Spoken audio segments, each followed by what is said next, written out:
Dalawang weekend bago ang Pasko, nag-ikot ang Department of Agriculture sa Pasay Public Market. May ulat on the spot si Bernadette Reyes. Bernadette? Rafi, tumaas na ang presyo ng ilang agricultural products ngayong magpapasko. Pero may paalala ang Department of Agriculture sa mga market vendors. Ngayong marami na mga reunions at Christmas parties, tumataas ang demand sa pagkain kaya naman may mga produktong tumaas na rin ang presyo. Ngayong araw nag-market monitoring ang mga opisyal ng Department of Agriculture at lokal na pamahalaan dito sa Pasay Public Market. Ang baboy nasa 320 pesos kada kilo ang kasim.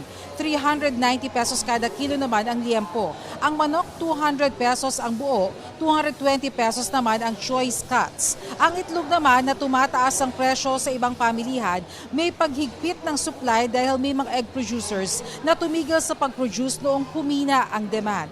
Pero sabi ni Agriculture Secretary Francisco Chu Laurel Jr., ang nararamdamang taas presyo ngayon, eto na ang taas presyo dahil sa mataas na demand ngayong magpapasko at kung may mga produkto mang magtataas ay maaaring mga prutas na lamang.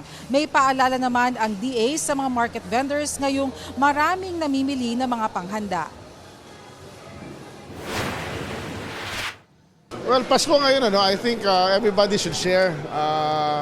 Okay lang naman kumita, wag lang sigurong mag-abuso at yung diwa ng Pasko ay dapat dalhin natin sa lahat ng kapwa Pilipino.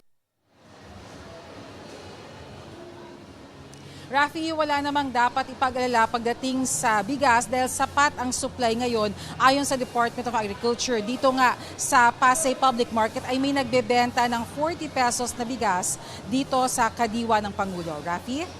Maraming salamat, Bernadette Reyes.